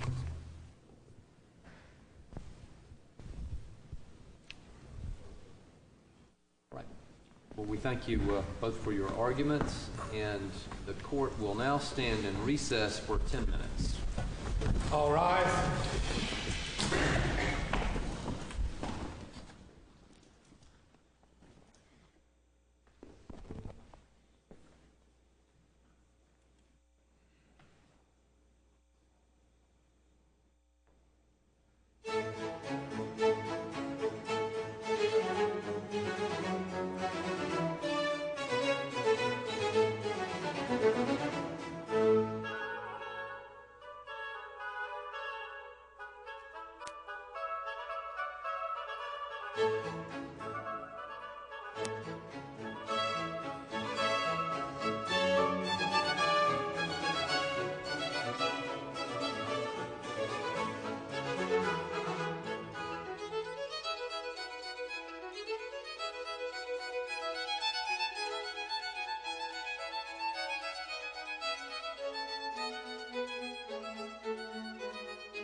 rise.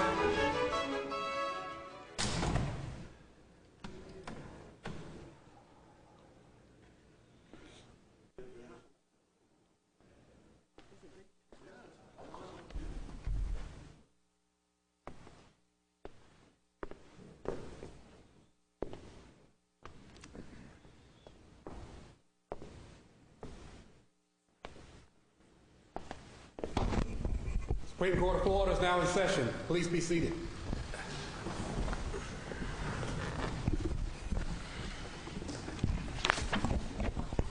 We now take up the third and final case on today's docket, Diamond Aircraft Industries, Inc. versus Horowitch.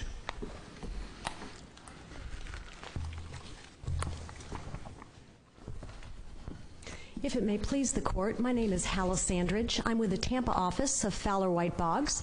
I'm here on behalf of the appellant, Diamond Aircraft Industries, Inc. We are here based upon 4 issues that were certified to this court by the 11th Circuit Court of Appeals. By way of background, this is a case in which the appellee, Dr. Horowitch, sued Diamond Aircraft for an Airjet that he believed should be sold to him for a price that Diamond Aircraft believed was inaccurate. After the litigation embroiled for quite some time. Can we get to down to really? I mean, we understand the background. We got four distinct, absolutely very distinct issues, and with regard to, let me make sure my understanding is that the ultimate determination in the federal court was that the law of a state other than Florida was applicable.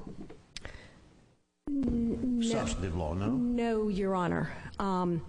No. What happened is that the law of Florida applied. The law of Florida applied to 3 of the claims, and there was a 4th claim that was a FDUPTA claim. Right. Ultimately, what the court held, that under a Florida conflicts of law analysis, the law of Arizona could apply to a consumer fraud claim. So we had a case that had both Arizona law applying and Florida law applying? Yeah, yes, Your Honor. Did we really? Yes, absolutely. I'm not sure I understood that to be the case here. So yes, okay. I think, in fact, I wanted to absolutely correct that this was decided, this was a contract that had a Florida choice of law provision that applied Florida law. Okay. And so Florida law applied as to the other claims, and we argued Florida law. If you take a look at all the arguments that were made in the district court, we argued Florida law on the specific performance claim, on the breach of contract claim, on the implied covenants of good faith. That's fine. You answered that question. That's. And I think that the trial judge said you couldn't have attorney's fees on any of the claims. Is that correct? That's correct. And so under the claims where Florida law was applicable, were there any provisions for the award of attorney's fees? No. Outside of the unfair practice area and that offer of judgment, which is another issue, under any of those statutes that where Florida law was actually applied, was there any attorney's fee provisions? No. Okay. So the only 2 possible bases for getting attorney's fees would be FDUPTA or the offer of judgment. And so, but under the fair practices statute, Arizona law was applied in this case, correct? No, and I really want to make this part very clear because this is a little tricky. There is no such thing as a common law consumer fraud type of claim. So what the plaintiffs first did is they brought a claim under FDUPTA. All their other claims were Florida law claims. They brought a FDUPTA claim, and they argued that Florida law applied. Ultimately, again, what the district court did is it applied Florida's conflict of law analysis and said, on this claim, not with respect to the rest of the case, on this claim, Florida does not have an interest in assuming that it be decided under FDUPTA because it involved an Arizona citizen, so it applied the Arizona, it allowed him to proceed under the Arizona, it's called ACFA, I hope you don't mind me just saying that for short. So they proceeded under ACFA and they lost under ACFA. But that has no attorney fee. That has no attorney fee. Right. And here's the second point that I want to make so clear, and I feel as though this has been mischaracterized. We are not trying to apply the FDUPTA fee provision to ACFA. We are saying... We understand the question is if the fee provision of the Florida Act applies, then the question becomes, then up to what point? Does it apply for all the work, yes, or just to the point where the court made the determination that the Florida law would not apply? So Judge we understand that. I think you hit the nail on the head, because I think what's been confusing here is the idea that we're trying to apply FDUPTA to get fees for ACFA. What we're talking about first is the issue of entitlement. Were we entitled to attorney's fees for prevailing under FDUPTA? Then the second question, as to amount of fees, would we be able to reach in and get fees all the way to the end of the case? And that naturally would include some of the ACFA fees that were tried. And so that goes to amount. And so it would not apply to the three causes of action that were clearly, we use Florida law for, that no, we would not be talking about fees for those three. We would. We would. We would. And okay, here's the reason why, is because they're so intertwined. And this is a real interesting feature that's somewhat exclusive to the FDUPTA fee claim. And it allows you to get fees for everything that you had to try in the case, as long as the issues were intertwined. And I don't think this is any different than any other attorney fee type claim you face, where it's hard to separate out some of the claims. So what you would do, and again, I think we have to separate out entitlement and amount. And first you would have to conclude... I don't know. I mean, maybe the question of just it's how you say it. When you say it's amount, well, maybe entitlement to the part of time after the determination is made that the Florida Consumer Act is not going to apply. So I think it's a play on words, whether you're talking amount or entitlement after that point. They blend together, is all that I'm saying. Okay. At that point in time, they blend together. And so if we prevailed under FDUPTA and we won under FDUPTA, then you get to the issue, the second issue that the court certified, which is the issue of whether or not we would get fees for anything after the summary judgment was rendered in our favor on that particular point. But getting back to the FDUPTA issue, which I think is the important point that the 11th Circuit focused on, is the issue of whether or not we're entitled to FDUPTA fees because of the basis under which we prevailed. And I would suggest to the court that if you're going to go with a plain construction of what the statute says, the FDUPTA attorney's fees provision provides us with prevailing party attorney's fees if we prevail on defeating their FDUPTA claim. It does not require that we prevail on any particular theory or analysis. But I guess my question is, if FDUPTA had been the law, I mean, in other words, if that law had applied, is there anything different about whether someone would be less likely to prevail under Arizona's statutory scheme versus Florida's? Is it the same analysis? No, they're slightly different. So is it, I mean, that's where I have this issue of attorney's fees, but where how they much? Stop, because it's sort of like it is a game changer in that first you want to be fair, you want to put people on notice, which is why fees are pled. Right. But if all of a sudden the cause of action changes based on a change in the substantive law, then it would seem that it would be not appropriate to continue fees after the point that Arizona law was clearly going to apply to the statute that was the statute that would grant fees. We'll deal with offer of judgment separately, but just on that one, why isn't that a better construction of the statute and a fairer construction? Sure, and I hear exactly what you're saying, and here's my answer to that question. There's two reasons. He's obviously thought about that. Oh, yes. There's two reasons. Again, I'm going to talk about the difference in the FDUPTA statute, which does not allow you to claim fees until all appeals are exhausted. And also I'm going to talk for a moment about a little difference in the federal... Well, that's no different than any other statutory fee, the ultimate prevailing party, isn't it? It is a little different. If you look at the statutory language of FDUPTA, you can't file, and this is different, you can't file your motion for attorney's fees until all the appeals have been exhausted. So typically what happens is you prevail in litigation, and then you are required within 30 days to file your motion for attorney's fees, or as you know, they're waived. Not so under FDUPTA. You have to wait until the case is over, and all appeals are exhausted before you can file your request for attorney's fees. And here's why that's important. So in this case, we're all, then why are we, have all the substantive appeals? Yes, they didn't appeal. Okay. Yes, they didn't appeal. So after the judgment in Diamond's favor, they did not appeal. And here's the other difference in federal court. In federal court, when there is, and actually this part isn't much different than here in state court. But can I go back to this one as to your first point? What does that matter in terms of what I asked about? At some point it switched to Arizona, and when it switched to Arizona, the fees, the accrual of fees should stop. And that's my point that I was going to make. So it was in the case because it was an interlocutory ruling. This was a ruling on a summary judgment, and it was not immediately appealable. It was in the case. And here was our fear. Our fear is they take it up on appeal. The actual ruling that FDUPTA did not apply. So until this case was over and done, we were continuously defending against FDUPTA.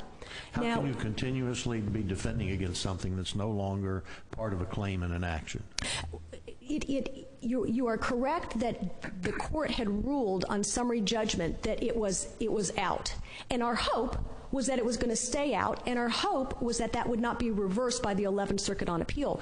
But it was technically still in the case. And why was that your hope? Your hope was that because the FDUPTA, the Florida FDUPTA provision is more favorable to a plaintiff than the Arizona one? I think the causation issue in FDUPTA is easier to prove for a plaintiff than it is under Arizona law. But so the causation, really saying that the anticipation that you might be right and that you litigate is a reason that this court should rule that in furtherance of Florida's statute that attorney's fees should continue to accrue even when the court has made a ruling which has ended up being affirmed that it's another state's statutory scheme that applies? I think because of the unusual posture of the claim still being in the case until they made the decision not to appeal, we're doing everything in this record. But I thought the doctor agreed to go in Arizona law also. And while the court was weighing whether or not Florida law applied. And so would it have stopped at that point when they went forward under Arizona law? No, sir. And then the court ruled that Florida law wasn't applicable? No, they hedged their bets. They waited and fought this battle. They wanted to keep FDUPTA in there because FDUPTA applies attorney's fees. But they could not once the summary judgment was entered. Yes, You haven't answered that question yet. Yes, I'm still waiting. I'm sorry. And in responding to Judge Perry, and then I apologize, Judge Lewis, they did earlier suggest that maybe they could go under Arizona law, but they were still trying to keep FDUPTA in there because FDUPTA got them attorney's fees. Once the summary judgment was granted, they had to then move and defend against ACFA. And our whole point is that until there was a final judgment, there was many pieces of the puzzle related to the relationship between the parties, the actions that we took that went to the FDUPTA issue just like they went to the ACFA issue. The causation was a little bit different, but all of the surrounding... I don't see how that was an issue in the litigation of that case at that point. I mean, help me understand how FDUPTA, once the trial court has decided this is not governed by FDUPTA, litigation is proceeding under the Arizona statute. I don't understand how FDUPTA is in the trial court, in the proceedings in the trial court litigating the claim at that point, how FDUPTA is at issue. I mean, that's escaping me. I hear what you're saying. It was not at issue in the sense that we were trying it. It was still, as we perceive it, because it was an interlocutory ruling, still in the case. But if the decision that FDUPTA didn't apply was set aside on appeal, the whole thing's going to have to be litigated over, right? Yes. So it's not like you're covering your bases for FDUPTA. You're still litigating that too, because you've gone down one track in the trial court, right? For good or for ill, and that will determine whether that whatever happens on the appeal will determine whether it's got to be redone or not. So I just don't. All right. I will tell you that part of the reason also for our argument is that the language of the statute itself is very broad because it includes all, and this is what the 11th Circuit was questioning, and what they really, I think, had a concern about is the language of the statute is very broad, and it says for all time in the case. Yeah, and it does seem, I'm thinking of two different scenarios. What if there's a case where that there's a motion to file a FDUPTA claim, and for 8 months it remains pending, and ultimately it's not even allowed? Certainly you wouldn't say that you were going to get attorney's fees under FDUPTA in that case. I might. You might say that. I won't say certainly. I might. Okay. And then on the other hand, in the situation where it's ultimately found, though, that FDUPTA applies, there might be a better claim that the time that you spent under Arizona maybe should be subsumed because it was all part of the ultimate claim. But this is the reverse of it, and this is where I don't see that the logic applies. Well, and I go back then to, I don't think it's an entitlement issue. I think it's an amount issue. And I think that it would be in the trial court's discretion, like it typically is in an attorney's fees case. That can't be so. I mean, I hear this over and over. I must tell you, I really disagree with this argument. Oh, it's just amount. It is a question of whether you're entitled even to consider those. And you get into this play on words to avoid the entitlement issue. But I would like you to go to our rule and statute, because those also, how the rule can be applied or statute applied when it didn't address the attorney's fee aspect and the equitable relief. The equitable thing. I mean, these rules, they've created more litigation and craziness than any one of us ever thought. And so please hit those before we sit down. I will. And Judge Lewis, I just want to make sure, do you feel comfortable with the way I've responded on the entitlement issue through the time that there was a summary judgment? Okay. And so your question is aimed more at what after the summary judgment. Well, that would be issue two. That's issue two. Right. And that's what I thought we were talking about. Let's just make sure. This isn't our case. We're responding to questions. Question two has to do with whether it stops at the summary judgment or goes on. Right. I just wanted to make sure, based upon Judge Lewis's comment about entitlement, that I had answered the issue. You have totally. Thank you. All right. Then I would like to turn to the next issue, which is a very interesting issue, and it's the 4th DCA's determination in Palm Beach Polo and then the 5th DCA's subsequent determination in the Winter Park case that equitable relief cannot be the subject of a offer of judgment. And here is what I suggest. I suggest that there is no conflict amongst any of the courts on this issue, and that if you look at Palm Beach Polo and you look at the Winter Park case, they really say the same things as the other cases that have been addressed by the various DCAs on the issue of whether an offer of judgment can apply when there's equitable relief. And here's what I suggest the appropriate and workable rule would be for this court to announce: that where the real issue in the case is over money, then an offer of judgment would apply. And let me give you some examples of some of the cases in which the courts found that the offer of judgment would apply.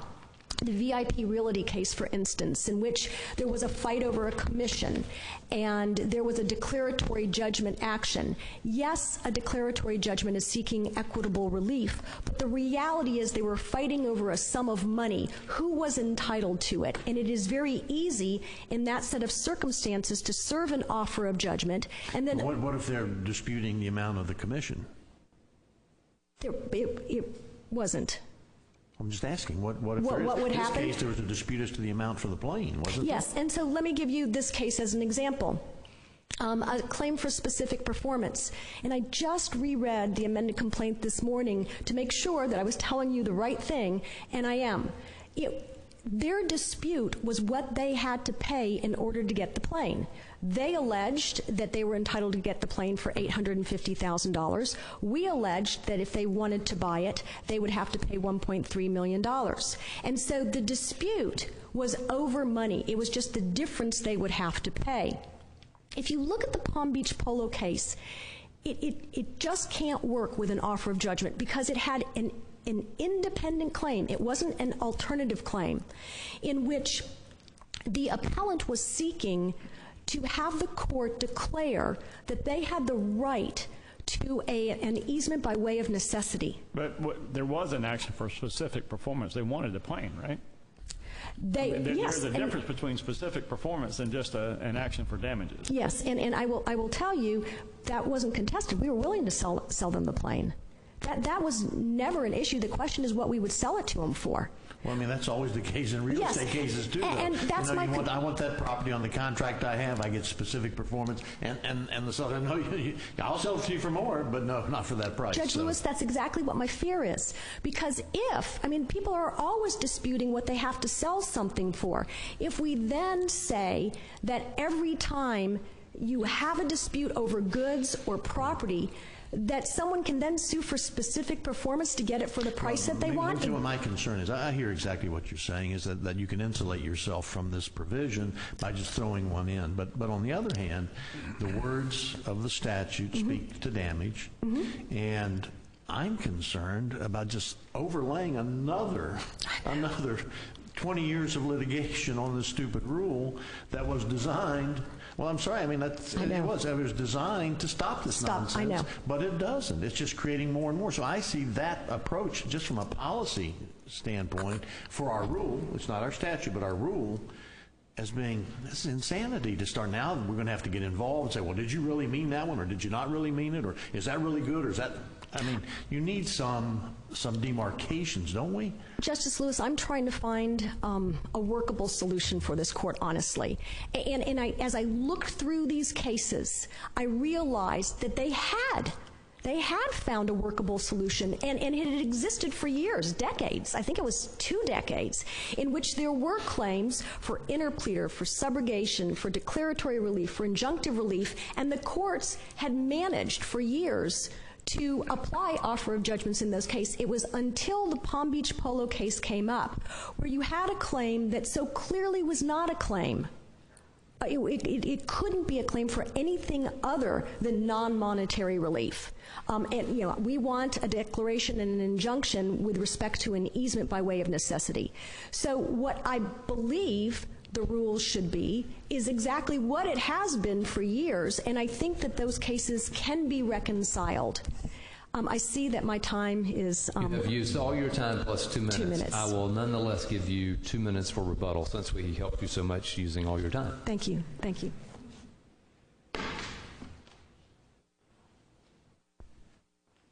May it please the Court, I'm James C. Hauser. I'm representing Dr. Horowitch. The case, I think, has been radically changed since your decision last month in the Southeast Floating Docks case versus Auto Owners, 37 Law Weekly S63. On the issue of offer judgment, on the issue of the offer of judgment, that issue is decided that you will not apply offers of judgment when the laws of a foreign jurisdiction apply. Well, that was the reason for my question, but your opposition says that the cases that actually proceeded forward were under Florida law. What happened is, my understanding is that what happened is there was a 7-month period where there's a count for breach of contract, another couple counts, but those cases were resolved during that 7-month period. Then the only issue that was taken under the Arizona law was the Arizona Consumer Fraud Act. That was the only issue that was litigated, and by that time all the other issues had been resolved. Does that answer your question? Well, I mean, I don't know that it does. The contract law cases were Florida cases. That is correct. Applied. That is correct. correct. The statute would apply to those. For the offer of judgment? Yes. Yes. Okay. So, I mean, but the offer of judgment clearly can't apply to any of the time spent on the Arizona Consumer Fraud Act case, because that was a law that was decided under another law. Okay. I think that Southeast Floating Docks also answered another question, and this is, I think, the key question as far as we're concerned. The key question is the FDUCTA question. And the FDUCTA question is, if you're going to apply a foreign jurisdiction law in offer of judgment cases, which is a much more broadly written statute regarding attorney's fees than FDUCTA, then clearly you would have to apply the same law then you would have to rule the same way, that we're not going to allow attorney's fees if the laws of a foreign jurisdiction apply in FDUCTA cases. I don't follow that one now, because if you file an action against me, only one count under the Florida unfair deceptive trade practices, and I prevail, but I prevail on an argument that statute doesn't apply to our deal because some other law applies, that somehow that prevailing party provision has no application all of a sudden, even though you filed it under that provision. The statute doesn't say that. Say what? The Florida statute 501.2105. The statute could have been more broadly written. The statute says, in any civil litigation resulting from an act or practice involving a violation of this part. Right. Well, there's a claim that there's a violation of the part. No. This is the you have to prevail. Well, I don't follow that, because if a defendant wins, there's no violation of this part. But the statute never applied. That's the whole point. The cases that were cited by opposing counsel, the cases that were relied upon by the 11th Circuit, were cases decided by appellate courts in the early 1980s, and they took exactly that position, Justice Lewis. You sue under the FDUCTA statute. The FDUCTA statute doesn't apply because it was not a consumer transaction. We're still going to award attorney's fees under the statute that didn't apply. None of these cases ever discussed the very basic law in the state of Florida, that the award of attorney's fees is in derogation of common law, and attorney fee statutes are going to be strictly construed. How can you recover attorney's fees under a statute when that statute doesn't apply? Well, because you took them into court saying it did apply. I mean, if you drag somebody into court asserting a claim against them under a statute, you say, you owe me money, or right.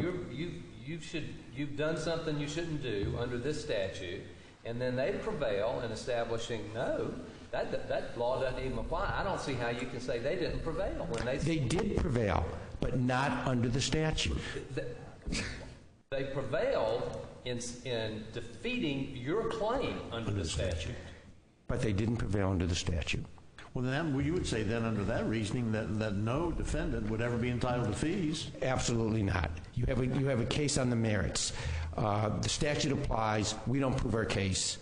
Defendant gets attorney's fees. There's a huge not recover under the statute. No. I'm sorry. I don't mean to be disrespectful. Well, I'm saying that's where this argument leads us. No, I don't think. Is there a court in this state that's ever held this? No, but I think it's a fair statement. Let me phrase it this way. You're hoping we will be. Well, I suggest that you should, yes.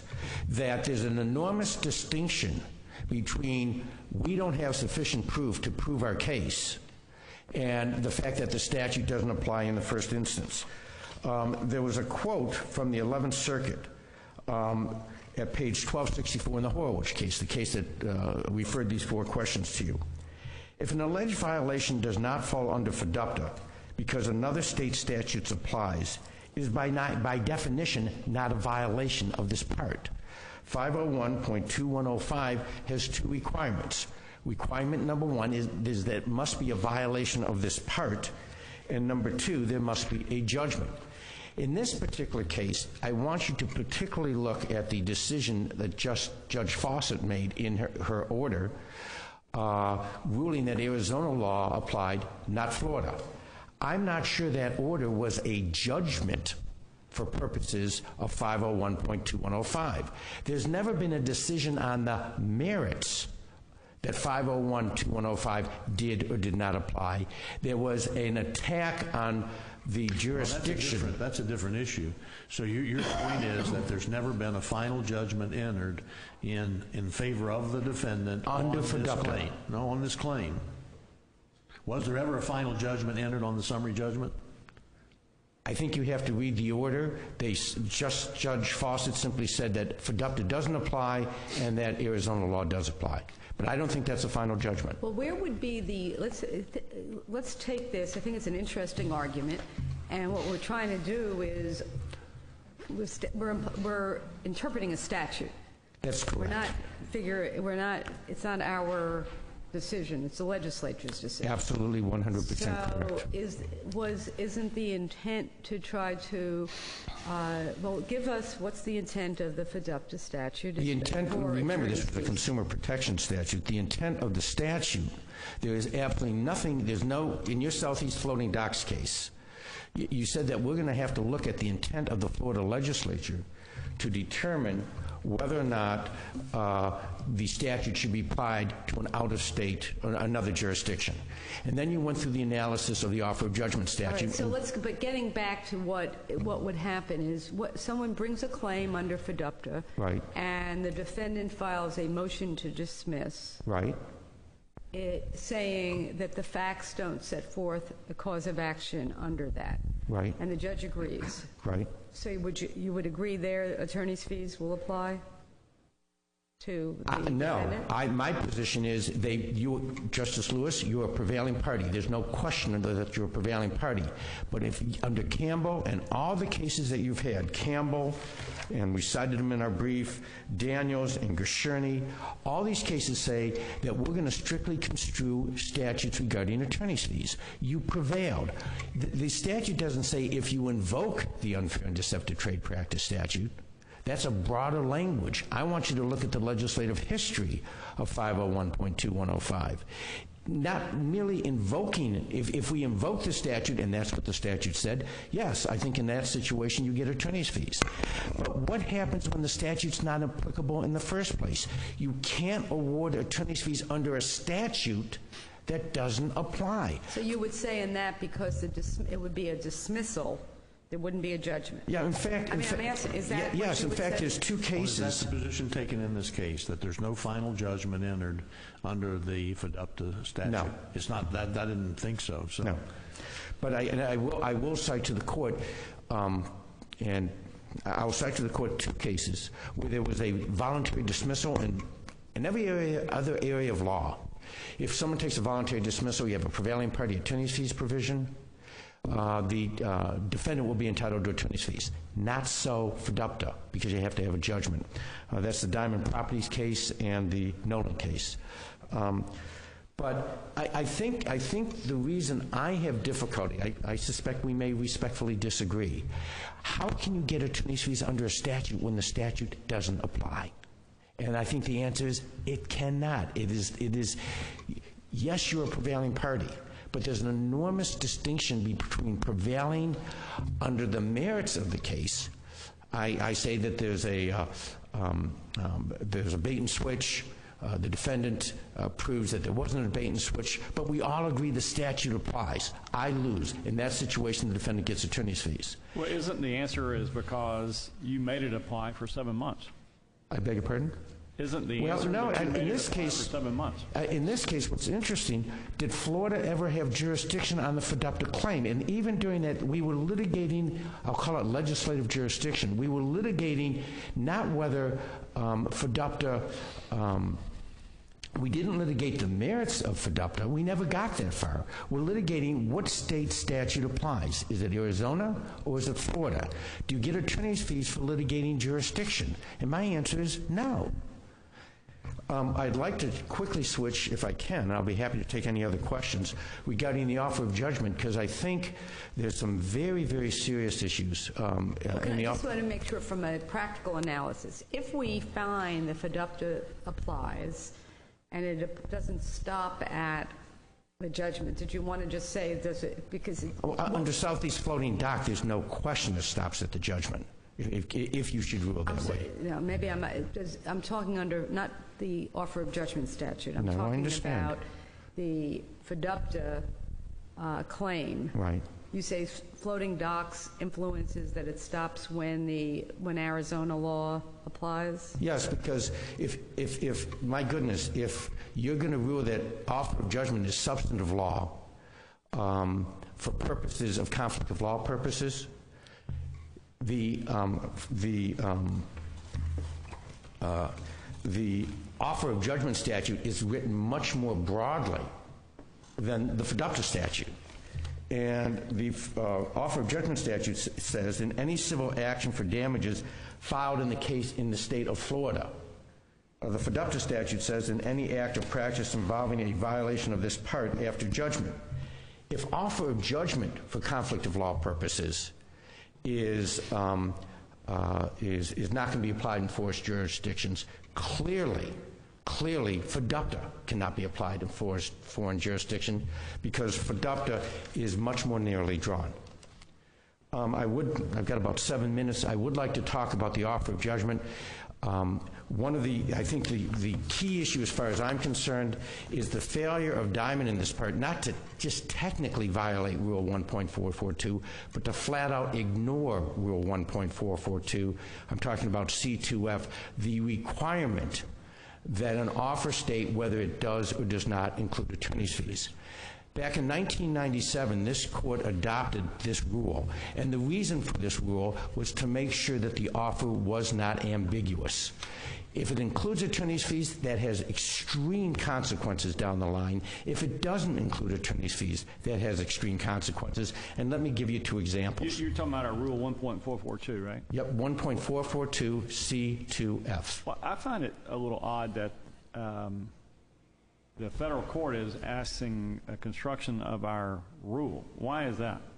Because this is a direct implication as to whether or not the offer of judgment is valid or not. Well, I understand when you're looking at the Florida statute, 768.79, but why our procedural rule? They asked, and I think because in some instances the rule has substantive issues in it, just like the statute has some procedural aspects to it. So they viewed our rule as substantive, not procedural. That's right, for purposes of hearing. Okay. Okay. All right. Let's assume the following. In this particular case, Diamond makes an offer of judgment for $40,000. Their offer is silent as to whether or not it includes attorney's fees. Mr. Horowitch receives the offer. He needs to know whether it includes attorney's fees for 2 separate reasons. Can I ask just one fundamental question? At the time the offer was made, there was on the table the possibility of attorney's fees being awarded. That had not been eliminated from the case. Yes. Okay. Keep going. Thank you, sir. If Dr. Horowitz were to accept the offer, the $40,000, and the offeror meant that the offer didn't include attorney's fees, then he could go to court and get the attorney's fees that he incurred from the date that the complaint was filed, where he's seeking attorney's fees, until the date that the offer was served. Take a look at the Maddie case that you decided last year regarding that issue. If, in fact, he doesn't accept the offer, and let's assume that for illustrative purposes only, that a jury comes back and awards $10,000, the defendant is entitled to attorney's fees if, in fact, the amount of the offer was less than the amount of the judgment was less than 75% of the offer. Now, if the offer didn't include attorney's fees, the attorney's fees that were incurred from the date the complaint was filed and to the date of the offer will not be added to the judgment to come up with that 75% calculation. If, in fact, the offer included attorney's fees, then and let's say for the sake of argument he spent $100,000 worth of time from the date the complaint was filed into the date that the offer was served, that $100,000 will be added to the $10,000, and the defendant will not be entitled to attorney fees because the amount recovered was not less than 75% of the offer. I'm seeing a lot of does everyone understand what I'm trying to convey? So this rule, Justice Kennedy? No, you're not teaching us. So. I'm sorry. Do your best. I am not teaching you. Okay. I apologize. I'm not trying to be disrespectful. I think so. So the reason for the rule this isn't just a technical violation like Campbell v. Goldman. This severely prejudiced Dr. Horowitz in being able to evaluate his decision whether to accept the offer. And this goes to the very heart of the offer of judgment.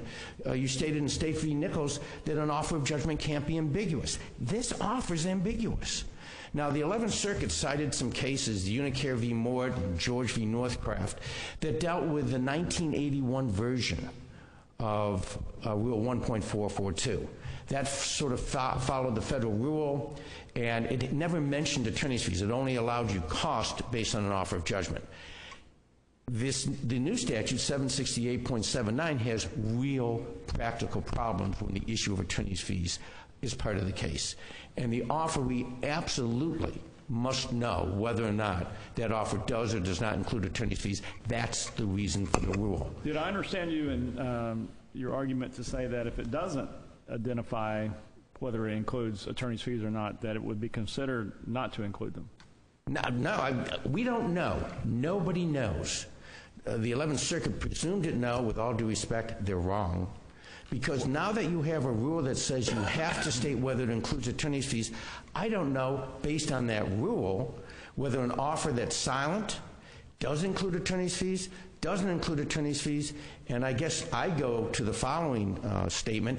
It doesn't matter.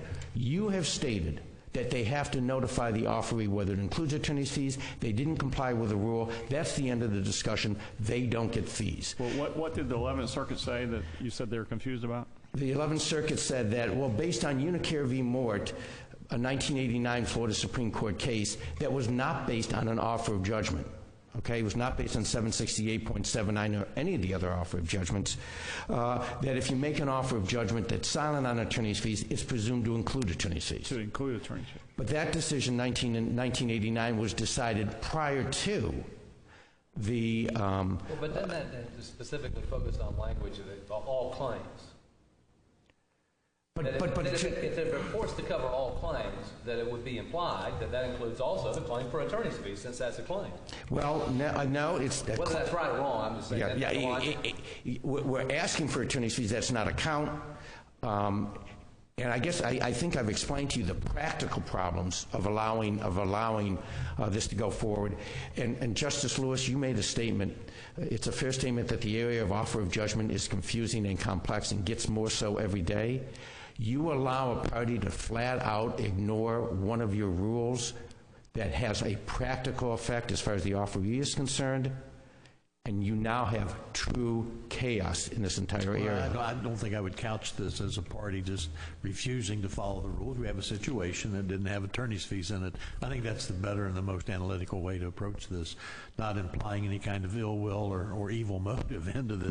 It's just that this is where it takes us. But it now would create total confusion in this entire area. I'm not going to address the Palm Beach Polo case other than to say that you can't get 75% of specific performance. One of the things that we were concerned about is that we were fourth in line to get this jet. I think they still haven't produced the jet. So it was really important for us. We wanted the jet, and we wanted to get the fourth jet. It was going to take them, I believe, they would be able to, when they started producing these jets, they would produce them maybe 3 a month. If we accepted the $1.5 million, we'd go to the back of the line. We would not be able to get our jet at a specific time. So we wanted the jet when we were supposed to get our jet. I'm going to give you another minute or two. Oh, great. Because I'm giving opposing counsel. I appreciate that.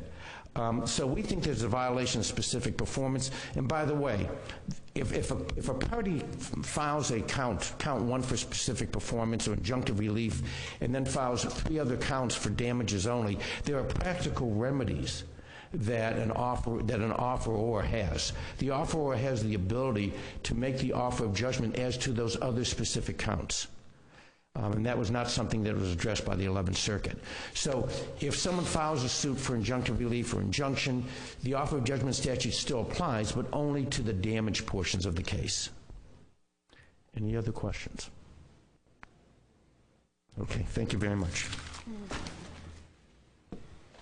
Thank you. With respect to the language of the FDUPTA fees claim, I'd like to go back over it because it does not say that we're required to obtain a judgment finding that we prevailed. Here's what it says. It says, in any civil litigation, this was civil litigation, resulting from an act or practice involving a violation of this part, That's what this was. This was a case in which they alleged we violated FDUPTA. Except as provided in subsection 5, the prevailing party, we prevailed under FDUPTA. Under any stretch of the imagination, we beat them on their FDUPTA claim. And then here's what it says. After judgment in the trial court and exhaustion of all appeals. So it's talking, when it talks about a judgment, it's a temporal matter. It is not you have to obtain a judgment finding that you prevailed on the merits. It does not say that. Do you see a difference in the idea that somebody would make a claim that a statute applies, and the judge rules that because of the law of the conflict of laws that it doesn't apply, really furthering what the legislature intended for FDUPTA claims, that is a consumer protection statute, and that statutes and derogation of the common law should be strictly construed to give really a windfall? And I mean, you may say, no, it's not a windfall, but it doesn't seem like it really is in keeping with the spirit of what the FDUPTA attorney's fee provision was meant to ensure. You know, Your Honor, this case is an example of the other side of that. And the Mandel case, which we cited, talked about the reason why the legislator decided to give attorney's fees to defendants. Because when you include a FDUPTA claim in an ordinary breach of contract case, it totally changes the flavor and the scope of the litigation. And I can tell you, boy, did that happen in this case. All of a sudden, they used FDUPTA to get discovery, to find out about other customers of ours, and to contact other customers of ours, and to do things that were unrelated to a breach of contract claim. And so the legislator has said that the very purpose of awarding attorney's fees to defendants is to prevent happening what happened in this case. Thank you. We thank you both for your arguments. That's the concluding case on today's docket. The court now stands adjourned. All rise.